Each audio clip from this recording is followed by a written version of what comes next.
Hola, piloncillos. Welcome to the 13th episode, the Offerings of Copal podcast.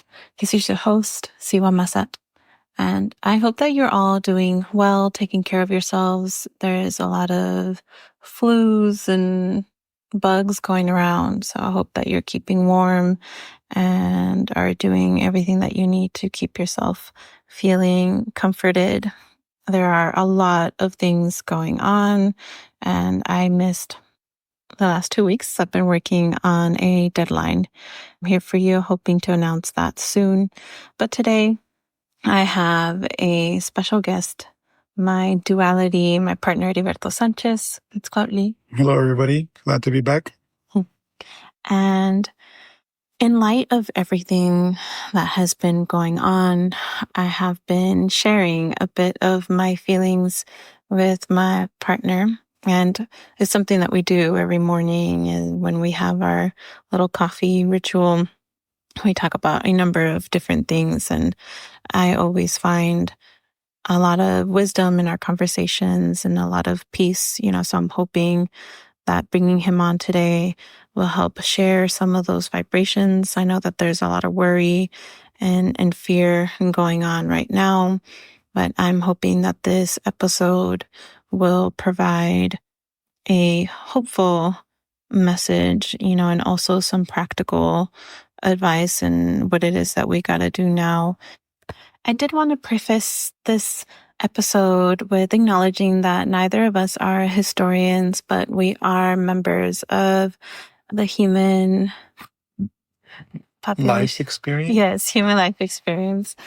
And we have been observing and watching just as everyone else, and have also been, moving through the motions of life in the current circumstances and environments, and things are definitely getting a bit more difficult, and we're noticing that there is a lot more self-reflection and awareness that is arising.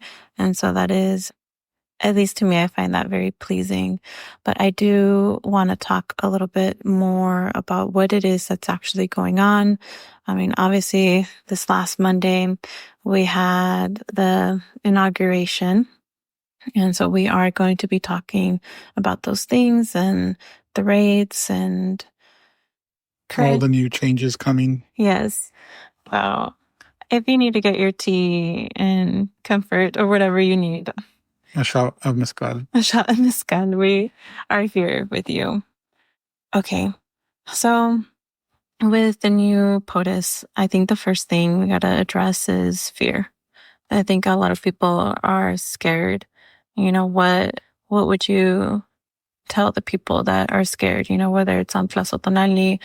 If you guys don't know, my partner and I, we co-run the page Plaza Tonali, and the majority of our audiences are quote-unquote Latinos, Hispanics, Mexica, indigenous people, people that would very much be targeted or will be targeted by in these next 4 years. I mean, the first thing that I would want to say about the topic of fear is, that to have none, because when you're in a state of fear, you're going to react and you're not going to respond. And they're going to push you to react. They're going to push you to the brink. They're going to want you to, react in a physical, violent manner. And it's unfortunate because it might seem like you have to, but it's not a battle that you can win. This is a situation that only collectively we can overcome.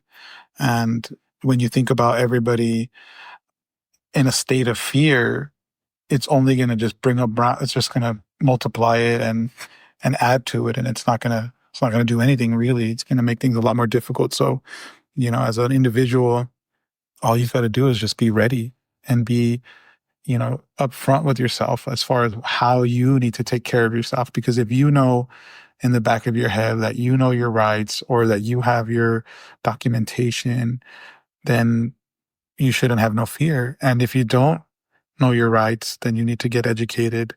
There's a lot of resources online And if you don't have documentation, you need to accept the fact that you might go back to wherever it is that you came.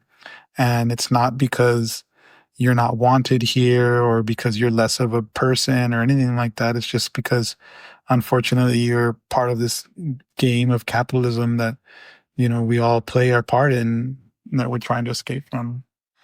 I feel that right now, the the warrior spirit is being called to the forefront. I do want to spend some time focusing on how we can turn to our ancestral technologies and ancestral wisdom to guide us during these times. I believe that the warrior spirit within all of us is being called forward, and bravery doesn't exist without fear. It is in the face of fear that bravery is born, that you can push past those limitations. I think you're absolutely right that we do have to come together, look at the individual self, but see that our strength is in the collective, and look to each other as a community now more than ever. And I know that we aren't the first or the second or, the last people that are going to tell you how important community is, especially now. But I think right now it is more important than ever to get organized, be connected. This is no longer about, a group of people. This isn't about, oh, well, are you Mexican? Are you not Honduran, Salvadorian, or white, or whatever you may be? It's not about race or these things. We have to come together as a community because this world, that we live in, this country that we live in, isn't about the individual people like they have made us believe. They've spent so much time and energy trying to separate us, indoctrinate us into an individualistic society. And we are reaping the results of that. Like it or not, we are responsible and accountable for this that we have built. And granted, we it wasn't us that built the systems of oppression necessarily, but it was us that bought into them, whether, whether it was through believing in the American dream or whatever it was that got you chasing something, the house, the car, the education, these things that if you have immigrant parents or ancestry, that's what our ancestors came here for. But I also want to mention that immigration, it just seems so silly to me because these are ancestral, like, roots. These are routes. They say routes for that. These are routes that our ancestors would use from years and years and years. I think it's great that you're bringing up our ancestral technologies because we've been pulled away from them. Our eyes have been shut. Our voices have been covered where we can't talk about them and we can't share them. And when you think about it, our ancestral technologies are simple, nature-based human experiences, things that we all have that we don't need anything. And, there's two of them that I want to discuss, but one's not really technology, but I do want to go over the first one as far as like our human nature. Our ancestors believe that, we came from the stars, or they always looked up, or they knew that there was something more out there. They always wanted more. There was never, this, oh yeah, well, I got these lands and I got this temple and I got like 5 jaguars and 2 monkeys, so I'm good. No, the ancestors always wanted to expand all tribes, all peoples. It's in our nature as well. We don't, you could have everything in the world, but you're still going to want what the neighbor has.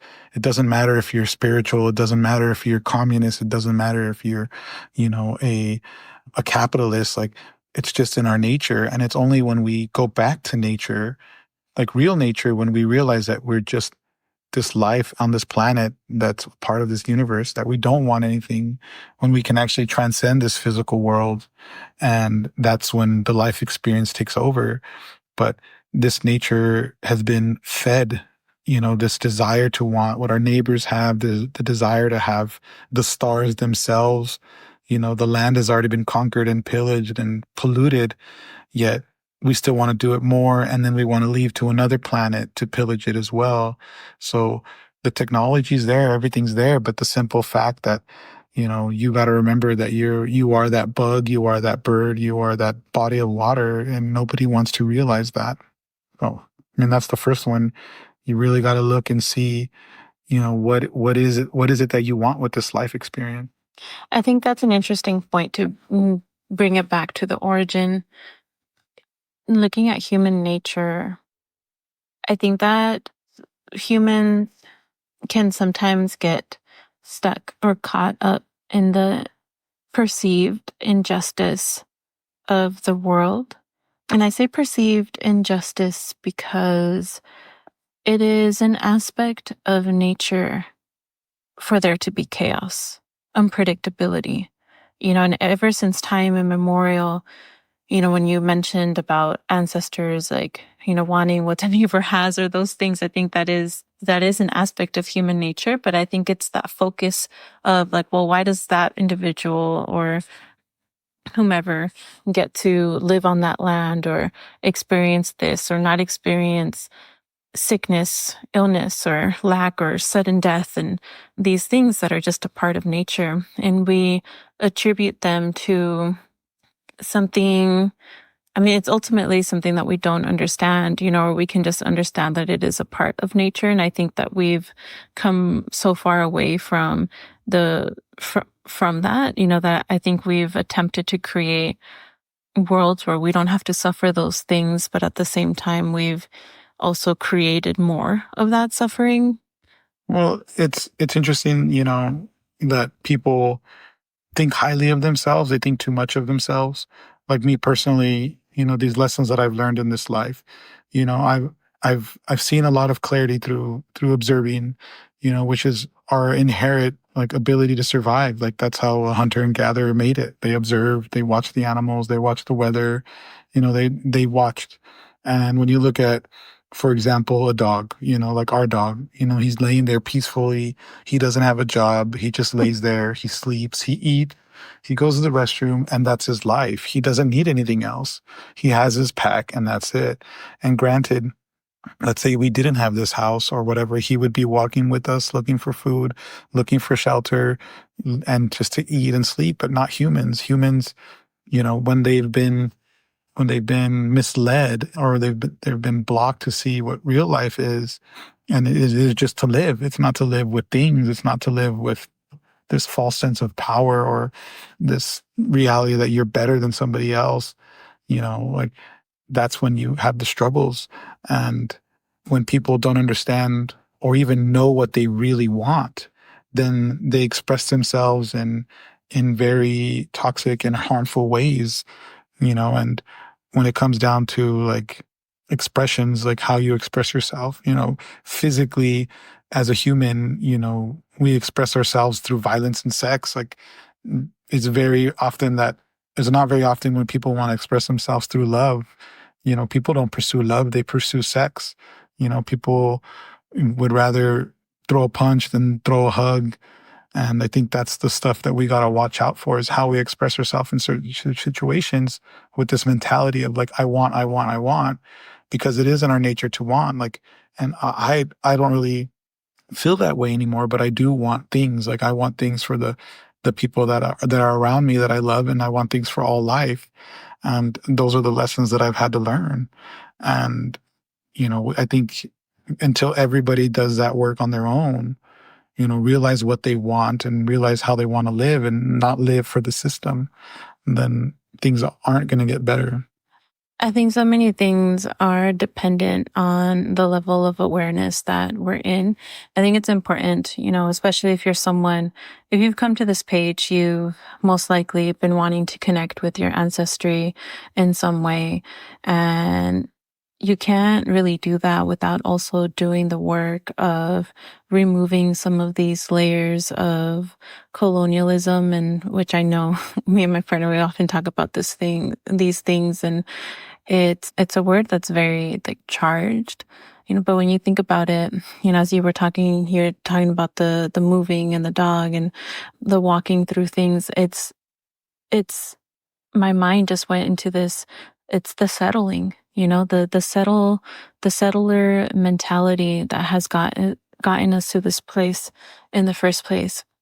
I keep thinking back about how the people of this land, the people of all the lands, would travel with nature. There is this tribe in the Himalayas, and our people did it here too, that they would travel with the macaque monkeys through the forest. And whenever the resources, the berries or whatever ran out, they would move to different parts of the forest, and they would also eat the monkeys, but they would do it in levels so that it would be sustainable. They never overconsumed or settled in a particular place. And I think we are in the position that we are in this world, the way things are, because of that settler mentality instead of moving. And I think about the Kumeyaay people here in San Diego, who, if you live in San Diego, then you know that the 8 freeway was the original like migration route from the desert to the ocean. And all along their travels, they would plant like the oak tree seeds, so they would grow, so that they could eat from those trees. They worked with the land to keep it sustainable for them. They would create these systems of sustainability for themselves and their people.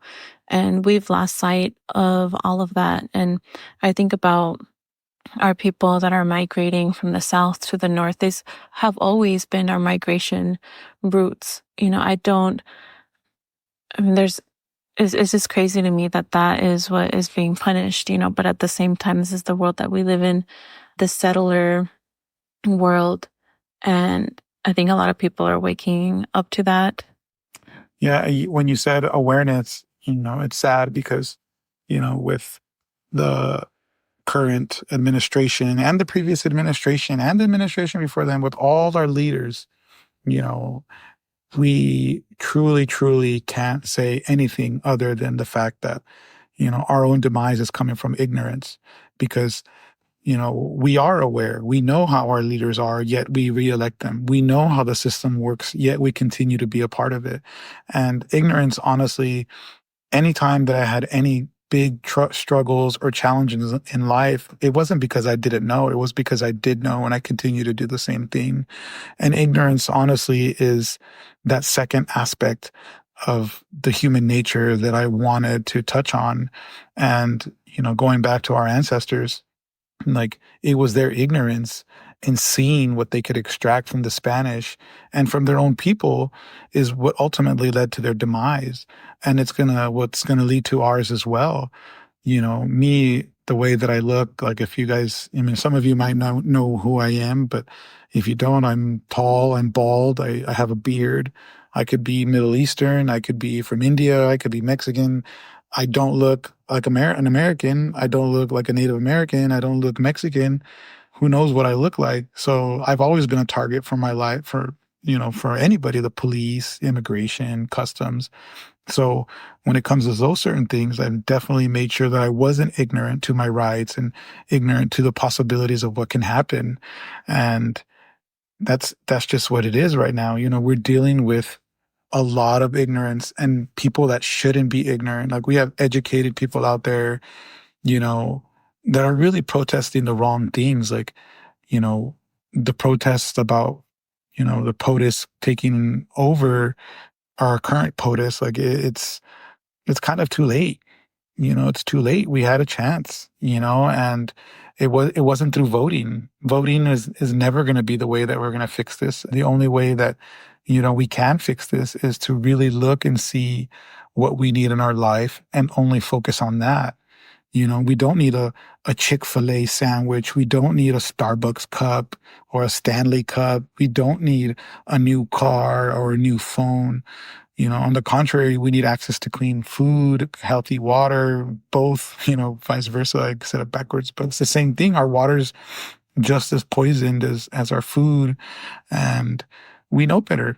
A lot of us complain about allergies and this and that, but yet we still have the same habits that are killing us, and it's through ignorance. I think that is exactly the direction that we got to start moving in. I think we got to start moving in a direction of acceptance. This, what you're seeing happening isn't new. It isn't new. None of this is new. Is it now more in the open so that you can see it? Yeah, but every other politician, all these other people in power before have never truly been for the people. They've been for themselves and for money and those things. Like they've been serving the interests of the lobbyists. I don't want to get like crazy into politics because at this point it's that's not conducive, but if you don't know why we're here at this point, I don't know what to tell you, but none of that stuff is new.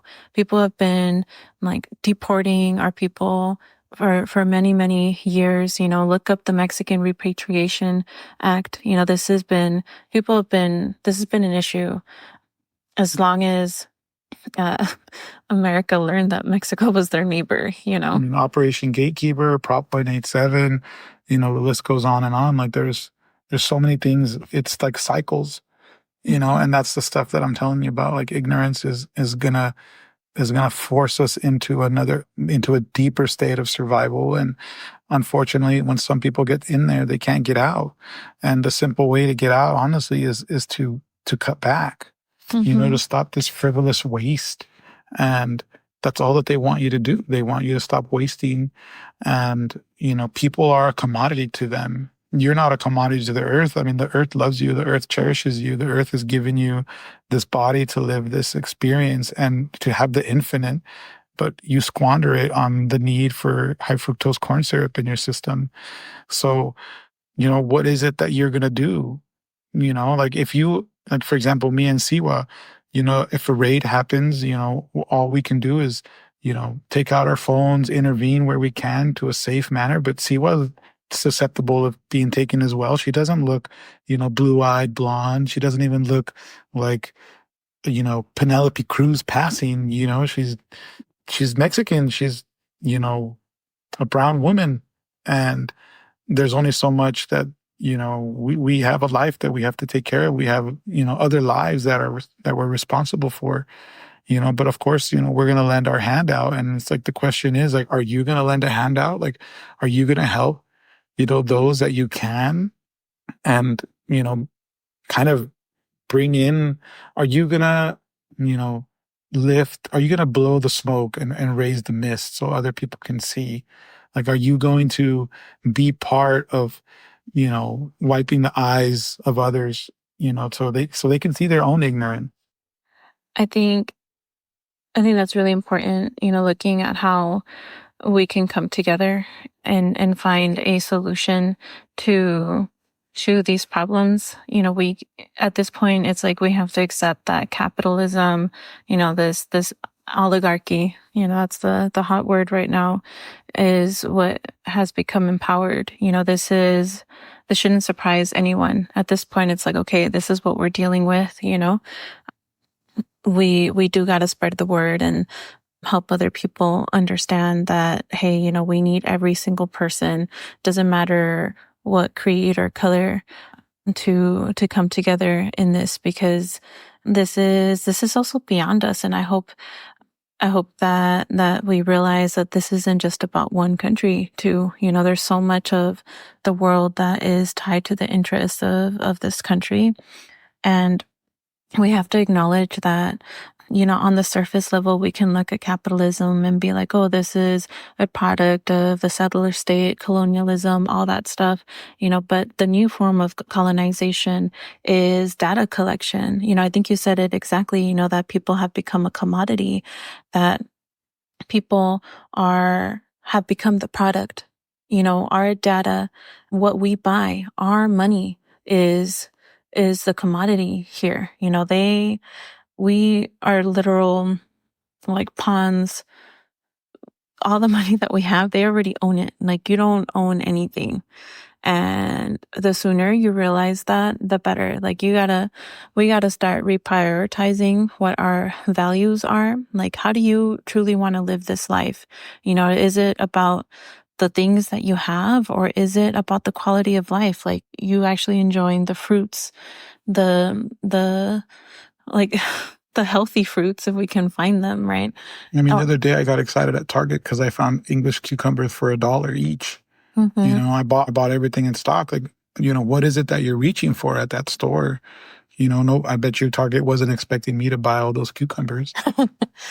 Oh, we have a Target right across the street, so it's kind of our go-to. But But that's the thing, are we telling people, hey, the iceberg lettuce food bowl is only $1? Like, we're posting about each other's BVLs and, our new protein, but we're not telling each other, hey, the tamarindo or the jamaica is this price here, or the meat over here is this price, or our friend, we're posting about our friend's new coffee shop, stuff like that, but that's not enough. mhm. We need the resources of, how to really stretch our money, because on the contrary, they're inflating our money to where it's, valueless.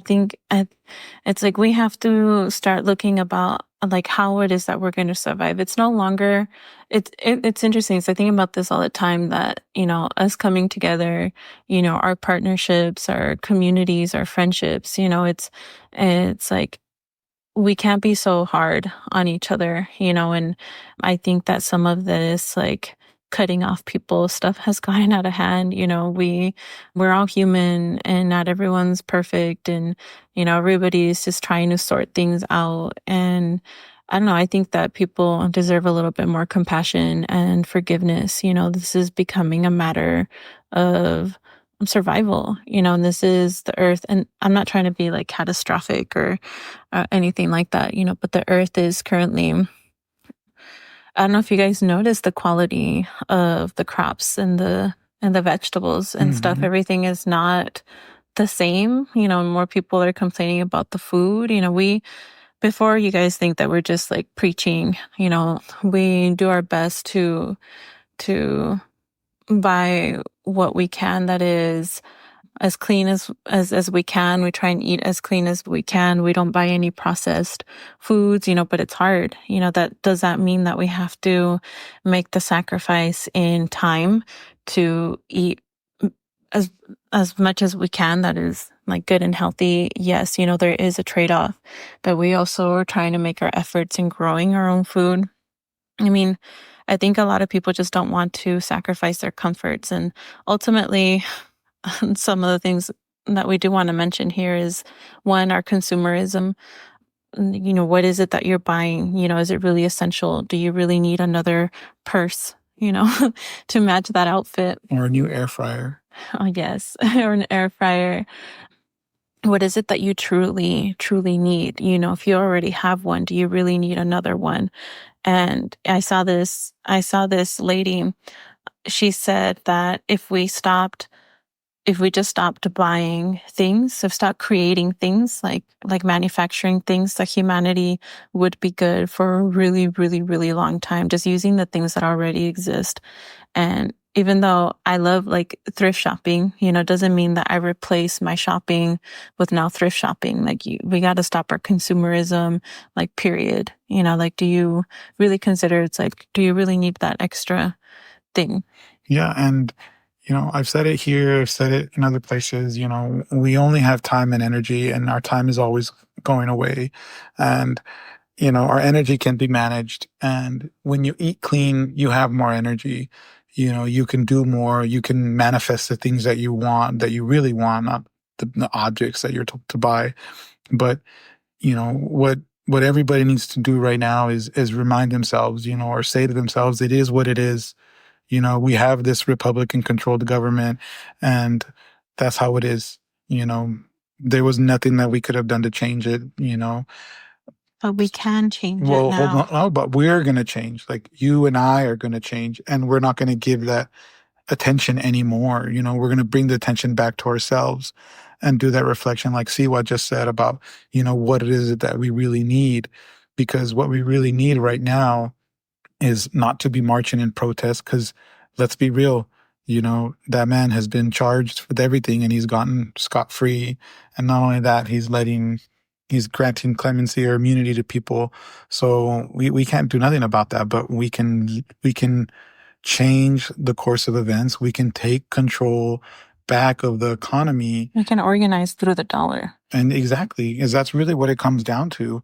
If everybody stop, I mean, even if you just imagine if 25 million people in California stopped buying Starbucks, stopped buying Chick-fil-A, stopped buying just things that aren't a necessity.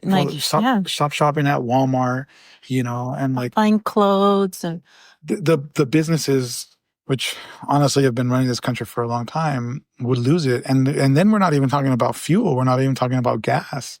Like, if we just stopped doing those things and became healthier and stronger, they would have no other resolve. They would have no other choice but to relinquish this control. And they wouldn't really relinquish anything. You would just see yourself that they have no power, but you give them power. Because we give them our money. I mean, I think there's like 1,000 things that we could do. There really is. And organization, staying organized is more important than ever. There's going to be so much propaganda. You got to learn what that word is and learn to recognize it because it's everywhere. And, get together with your family, with your friends and, share information that way. But don't be spending your money like frivolously and giving these big companies more of your money because they're just using that power against you to control us all. One of the things that Cihua saw that I did when we first started dating, when I've been doing it for years now, is like, instead of buying paper towels, I use cloths and I wash them, with bleach and all that stuff, like sanitize them or whatever. It saves so much money. Water bottles, we get our water from a water store. Like if I could, I'd buy a different type of, water treatment system at the house. But, that's probably what I'm going to end up doing. But there's so many things that you can do. Like water bottles we gave up a car. We only have one car. We've only had one car. And, working in the transportation industry for so long, cars are made in the millions. People all over the world want a car, and only because the United States, everybody has a car over here when you really don't need one. Yeah. What else do we do besides? We make our own bread. Yeah, we do. Cihua started making our own tortillas, because, now they're in California, they're going to start enriching. They're colonizing the tortillas, y'all. That's another big thing. NAFTA, you look up the NAFTA food agreement. Mm-hmm. Yeah, go ahead. But that's still another presidential thing, like Sheinbaum didn't stop that. Some say she was forced. I doubt it. AMLO fought it his whole presidency. If you can get your hands on heirloom seeds and plant seeds, build a network, try and get your friends and family, look up your garden zone. You can grow a few things even on your windowsill and have a friend grow this and you grow this and trade. I know. I just feel like things are going to get. I mean, if you can grow weed, you can grow tomato. Like if you have a hydroponic system for your mother plant, like you can grow anything. So I don't want to hear it. And with hydroponics, you can, it's been around for thousands of years. Our ancestors used it. You can grow everything. I've seen corn coming out of an air system. So there's really no excuse for you to be eating dirty anymore. You are what you eat. And they're keeping us sick on purpose. Mm-hmm. I mean, I feel like we sound like conspiracy theorists, but this is all real stuff, everybody. And, I know this isn't the typical messaging that I do on this podcast, but I think it's necessary and important that we start looking at solutions. We're just coming on here to share some of the lifestyle changes that we've made, in our lives. And we are always looking for ways to do more. But I mean, if you know us, you know that we live in a small space. We try and do everything we can, to not overconsume and to take care of the planet. One of the really important things that we were talking about before we decided to do this episode together was on how we got to stop being so selfish, and think about our kids. Even if you don't have kids, like I haven't birthed any kids, but I do have kids in my life, and I care very much about children and the future and the planet. And I think it's important that we think about how it is that we're leaving this planet to the future generations. Like, just because we didn't inherit it in a healthy state doesn't mean that we can't like rehabilitate it and take care of it. And that's why it's so important to get familiar with our ancestral technologies and that knowledge and wisdom, planting those native plants and just doing better. But most of all, the thing that's killing this planet more than anything else is our overconsumption. And yeah, I just think that we got to think about the future generations. And I think that this time that we're stepping into is gonna require us to be brave and to fight in not and I don't believe we're gonna fight in the ways that people have fought revolutions in the past, but I do think it's gonna be a different way, and we're gonna have to all put in energy. Well, we definitely cannot fight with violence because Hmm. they don't value our life. If we don't value our own lives, why do you think that they're going to value our lives? Like, just remember how they treated, the Native Americans in, South Dakota for the pipeline. And, that was Obama's presidency, blasting people with water cannons, also we can have our gasoline. And this is the only way that we can make real change is through ending consumerism, ending consumption, and living our lives authentically, living how we want to live. I've been a public school teacher for almost going on for 18 years, and I've never been about the system. I've always been there to teach the kids to remember who they are and what they want to do. And it's crazy how I've seen the changes go from, you know, 20 kids, 25 kids really pursuing their dreams and living the life they want to maybe 5 or 4. And it's just getting worse. It's like they almost gave up. Their poor little minds have been blasted with phones and laptops and iPads. And I mean, think about it. Like, were you one of those iPad kids in middle school? Did you get an iPad? And think about how it changed your life, and we can't win with violence. They have more guns, but there's more of us. And all we got to do is honestly is just not buy, stick together. Yeah, and we can't let them continue to colonize our mind, through media. Like you saw it yourself behind that POTUS. It was all the social media people. I don't even want to say their names. They were standing behind him. Those are the people that are in power. The influence that they have over your mind is unbelievable. it they can predict, what it is you're going to buy. They can implant things in such a way, influence you to consume. And it's not just like consumption of physical things, but it's of everything. It's your energy that they are harvesting.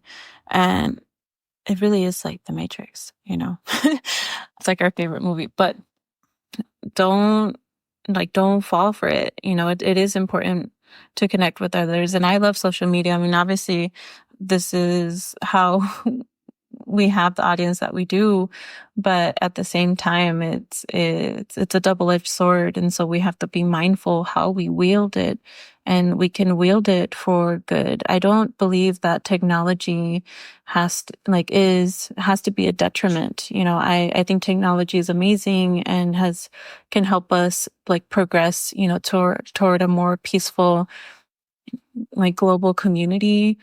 But it's going to take a lot of work, and we just can't be complacent anymore. We can't sit back and hope that things are going to get better without our own action. Like, we have to get up. Like, we have to act. even if it means through not acting, through not buying, through not doing these things. But we can't be complacent. And we have to remember how deeply connected to everyone we really are.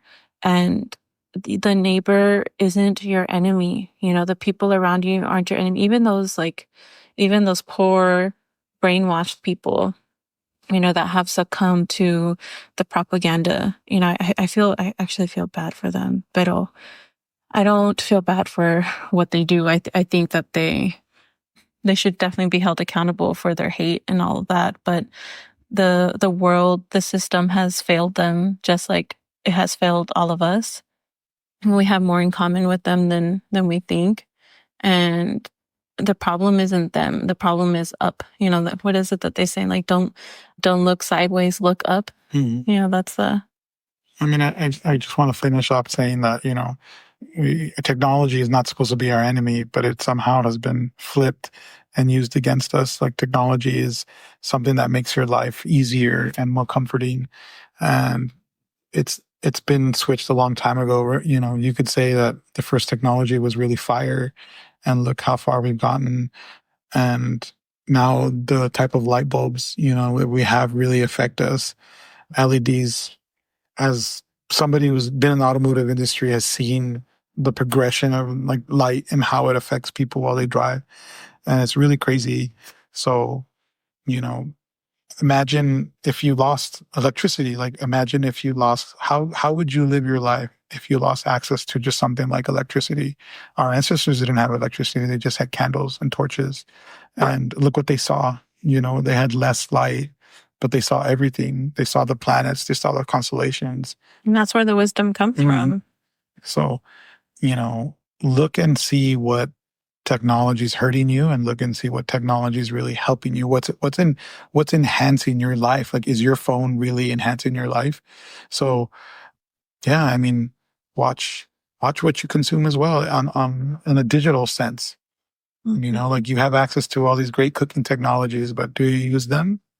Like, what is, like when Cihua makes tortillas, it's literally corn flour, a wooden tortilla press, water, like the simplest thing, and it makes the most delicious food. And it's not maseca. It's not maseca. It's not maseca. Yes. We don't use that stuff. And honestly, you should stay away from it too. So yeah, that's one of the changes that we've made is not buying like tortillas from the store,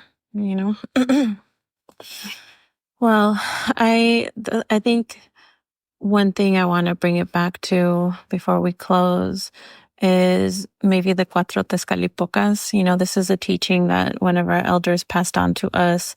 And this is the teaching of the Cuatro Tezcalipocas. Tenemos el Tezcalipoca blanco, el Tezcalipoca amarillo, el Tezcalipoca negro, y el Tezcalipoca rojo. And he told us that the Cuatro Tezcalipocas, besides all the power of Tezcalipoca that they represent, but it also represented the four people, the four cardinal directions, the people of the cardinal directions. We have that they reflect the colors of our skin. We have the red people, the white people, the yellow people, and the black people, but they're all part of the same, that they're all one Tezcatlipoca, one humanity. And I just hope that everyone can remember that we're all human and we're all just trying to live our lives. And there's a lot of things that are trying to impede with that. And I hope that we can just come together. Yeah, I mean, I just want to, second jump in on what Cihua said. And, remember, one is all and all is one. Mm-hmm. We're all just life. We're part of the creation. We sound like such hippies. Yeah. So it is what it is. Yeah. But we don't look like hippies. I'm hopeful. I believe that we can do it. And I know it's scary right now. And, I have my moments of fear as well, but I believe in us, and I believe in the beautiful things people can do. We've been through like so much worse, as humanity, and we can get through it again. Yeah. I think that if you have a desire, you will. Yeah. Well, I hope that this conversation has been helpful. Let us know your thoughts in the comments and share this with anyone that may need to hear it. I do also want to share something really quick, a resource that was passed on to us from our networks, and they'll remain anonymous. But if you haven't heard, Mexico has released an app called Consulap. So it's CONSULAPP, like console app, Contigo. You can download this app and it pretty much you can put in contacts of your loved ones, and with the press of a button, if you happen to be detained, it will let the Mexican consulate know and your family members know. So if please pass that information on to anyone that may need it. Even if you don't need it, please pass that on. Let's all do our due diligence to watch out for each other. Remember that you have more power than you think. Really, really start looking at what it is that you truly need and what your happiness is composed of, because I can guarantee you it's not composed of stuff. So ask yourself what's really important and what's worth fighting for. I agree. Remember, your power is yours and you give it away. Nobody can take it from you. So that's what I leave you with. Pues bueno, muchas gracias. Thank you for not giving us the time of your day. You share your palabra with us. And yeah, I love you. Pasapamati, I love you. Askamati. Thank you, Piloncillos. Remember, if you would like to hear more of my wisdom, you can pick up a copy of my book, Tlatoli Oracle, on my website. I am an independent artist, publisher, trying to make my way out of this system, and live life on my terms. And I would love your support in that way. And I also, if you are also a creator, I would love to support you in your pursuits as well. I believe that we can all live this life doing the things that we love, and they shouldn't be considered commodities or luxuries or these things. Art is important. And, when times get dark, turn to the paper, turn to the word, and make beautiful things. We need your voice too. Bueno, pues, Paskamati, Ometeot.